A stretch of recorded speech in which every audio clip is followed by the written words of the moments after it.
በዚህች ምድር ላይ ስትራመድ ብቻህን የምትሆን ይመስልሃል? ጠዋት ከእንቅልፍ ነቅተህ ፊትን ስትታጠብ፣ ቡናን ጠጥተህ የመኪናን ቁልፍ ይዘህ ወደ ሥራ ስትገባ በዙሪያ ስላለው ዓለም እርግጠኛ ነህ? መንገዱን ታየዋለህ፣ ሰዎችን ትሰማለህ፣ የሚነፍሰውን ነፋስ ታውቀዋለህ። ነገር ግን በመጋረጃው በስተጀርባስ አይኖች የማያዩት፣ ጆሮች የማይሰሙት፣ ነገር ግን ከትንፋሽ ይልቅ ለአንተ የቀረበ ሌላ ዓለም እንዳለ ብነግርህስ? በሕይወትና በሞት መካከል ያለው ድንበር እንደ ቀጭን ክር ነው። ይህ ክር እንዳይበጠስ አንተ ሳታውቅ፣ አንተ ሳትጠይቅ ሌትና ቀን የሚዋጋልህ ኃይል አለ። መጽሐፍ ቅዱስ በመዝሙር 91 ላይ እንዲህ ይላል፣ በመንገድህ ሁሉ ይጠብቁ ዘንድ መላእክቱን ስላንተ ያዛቸዋልና። ዛሬ ምናልባት ከዓመታት በፊት ወይም ልክ ትናንትና ሕይወትህ በከባድ አደጋ አፋፍ ላይ ሳለች ያላየኸው መልአክ እንዴት እንደታደገ አንድ ታሪክ ልንገርህ። ይህ ታሪክ የአንተም የኔም ታሪክ ነው።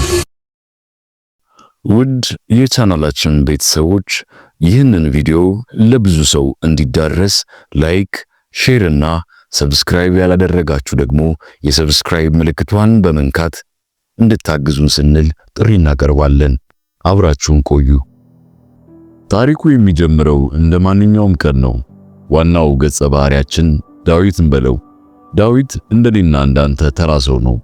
ቀኑን ሙሉ በሥራ ደክሞ የአእምሮ ጫጫታ በቤተሰብ ጉዳይ፣ በብድር ክፍያና በነገ ዕቅዶች ተሞልቷል። ሰዓቱ ምሽት ነው። የክረምት ዝናብ የመኪናውን መስታወት እየደበደበ ነው። የዝናብ መጥረጊያው ሽው ሽው እያለ ይንቀሳቀሳል። ዳዊት መሪውን ጨብጦ በሐሳብ ነጉዷል። ሙዚቃው በለስላሳ ይሰማል።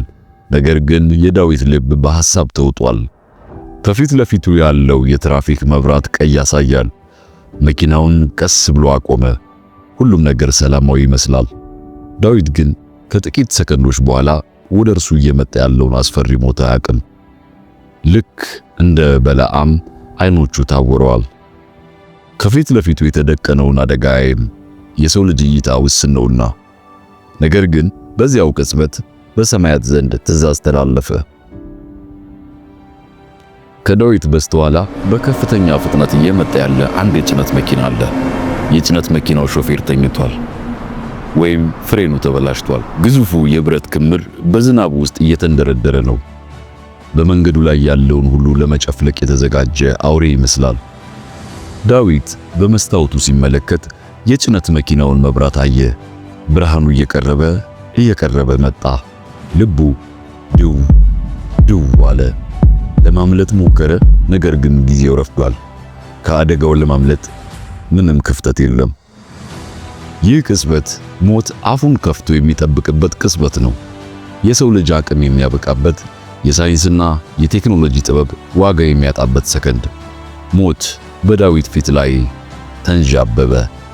ያቺ ቅጽበት የመጨረሻዋ እስትንፋስ ልትሆን ተቃረበች። ነገር ግን መጽሐፍ ቅዱስ ስለ እግዚአብሔር ሰዎች ምን ይላል? የእግዚአብሔር መልአክ በሚፈሩት ሰዎች ዙሪያ ይሰፍራል፣ ያድናቸውማል። መዝሙር 34 ቁጥር 7። ልክ በዚህች ቅጽበት የአይን ጥቅሻ በሆነችው ጊዜ ውስጥ ዓለሙ ቆመ። የዝናቡ ጠብታ በአየር ላይ ተገታ። ጊዜ ቀዘቀዘ። የሰው አይን ሊያይ የማይችለው ነገር ግን ከብረት ይልቅ ጠንካራ የሆነ አካል በዳዊት መኪናና በግዙፉ የጭነት መኪና መካከል ቆመ። ይህ የተላከው ጠባቂ መልአክ ነው። ልክ ኢያሱ በኢያሪኮ ፊት ለፊት እንዳየው ሰይፉን የተመዘዘ የሰራዊት አለቃ፣ መልኩ እንደ መብረቅ ልብሱም እንደ በረዶ ነጭ የሆነ መልአኩ ፊቱን ወደ ሞት አዞረ። የሞት ጥላ ሊውጠው የነበረውን የዳዊትን ሕይወት በክንፎቹ ጋረደው። ምንም ቃል አልተነገረም፣ ነገር ግን ስልጣን ነበረ። የጨለማው ኃይል ይህ ሰው የእኔ ነው ሲል፣ የእግዚአብሔር መልአክ ግን በዝምታ አይደለም፣ ጊዜው ገና ነው የሚል ይመስላል። ያ በከፍተኛ ፍጥነት የመጣው የጭነት መኪና ሳይንስ ሊገልጸው በማይችለው ሁኔታ አቅጣጫውን ሳተ። ወይም ደግሞ በመለኮታዊ እጅ የዳዊት መኪና ከቦታው ተገፋች።